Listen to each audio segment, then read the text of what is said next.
Hello and welcome to MsGeneia's Inspirational Corner. I'm Miss Genia. I'm really happy to be back with you guys. It's been a minute, but I promise I won't stay away that long again. So thank you for tuning in. I pray that this message blesses you, it encourages you, and inspires you to be the best you that you can possibly be. So we're going to get right into the message, but please know that I will be looking down from time to time into my notes to make sure that I deliver this message properly. Okay. Today's message is entitled Your Many Gifts and Talents. Okay. So first I want you to understand and know that you are an amazing individual and God created you perfect in His eyes. Nobody else's, in His eyes. And that's all that matters. Do you know that God has given you many gifts and talents to use in order to help build His kingdom? Sometimes we don't think about that. Some of us don't even know it. But that's why, a part of the reason why I'm here, to give you His word.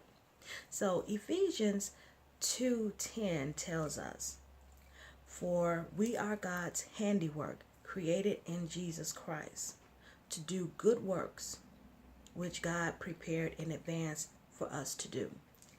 So let me ask you this. Do you have any dreams to create a business or businesses? Are you involved with any various or any organizations? Are you longing to utilize other gifts and talents that you possess that you're not using? Well, let me be one to let you know you're not alone, and it's perfectly fine. You see, I remember, I'm going to tell you the story. I shared my thoughts once with a friend of mine, and I told him how, about different things that I wanted to do and businesses that I wanted to have and stuff like that. And he told me, he let me go on and on and on and, tell him my, just share my thoughts and everything. And before I knew it, he told me, he said, "Well, you know what? You're all over the place. You don't know what you want to do." It hurt my feelings a little bit. It really did. But when I thought about it, I said, you know what? I am not going to allow anyone or anything to deter me from what I want to do. So I didn't let it stop me from dreaming. I didn't let it stop me hoping or praying. And it turned out to work out for my good. So why didn't I let that deter me and stop me? Because I remember God's words. And in Exodus 31:3 tells us, "And I have filled him with the Spirit of God, with wisdom, with understanding, with knowledge, and with all kinds of skills." Remember that, all kinds of skills. He didn't give you just one or two or three. He gave you many. And they're there for you to use to help build up His kingdom. So I challenge you today to keep dreaming and keep your dreams.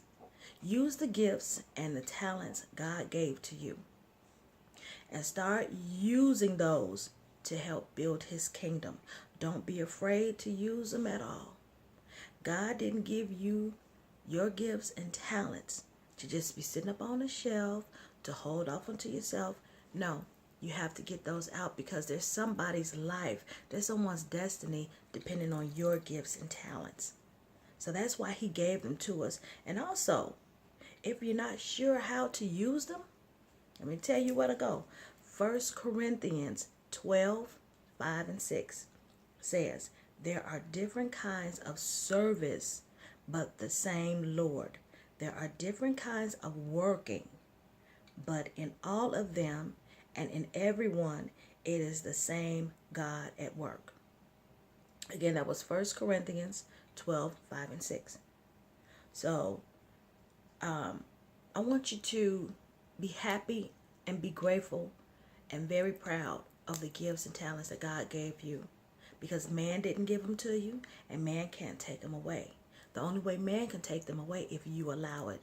So I pray that you crave God's approval, not man's. Praise, just crave his approval, not your friends, not your man, not your husband, not your wife, but God. And you got to keep him first. Excuse you, Max. Sorry, y'all. So I want to leave you guys with two other scriptures. Galatians 1 and 10. For am I now seeking the approval of man or of God? Or am I trying to please man? If I were still trying to please man, I would not be a servant of Christ. Colossians 3 and 23 says, whatever you do, work heartily as for the Lord and not for man. So I pray that this message bless you today. It took a while for me to actually, it's very short, put it together, but I needed to make sure that, it was what God wanted me to deliver to you. And again, people will crush your dreams. You can't tell everybody your dreams and your hopes and things, because you've got dream stealers, dream crushers, and unfortunately they come in the form of our loved ones too, our best friends and things like that. So be careful and mindful of who you share your thoughts and your dreams and your hopes with, because if they're not having any of their own, if they're feeling down about themselves and have no hope, they're certainly not going to lift you up. So I'm going to leave you with this. If you would do me a favor and like my channel, of course, I would be graciously appreciated. So you just look down below, just like it, click the little heart, whatever that is, and share it as well. These messages are to be shared with everyone. We don't know who may need a blessing and who this word may be for. And as always, thank you for viewing. I look forward to talking to you again. And please feel free to share and comment. Hit a sister up, email, which is located in there. It's MsGeneia's1 at gmail.com. And I will see you guys soon. So have a wonderfully blessed day. I apologize for the grogginess in my voice, sinus issues yet again. But anyway, I love you with the love of Christ, and have a wonderfully blessed day. Bye.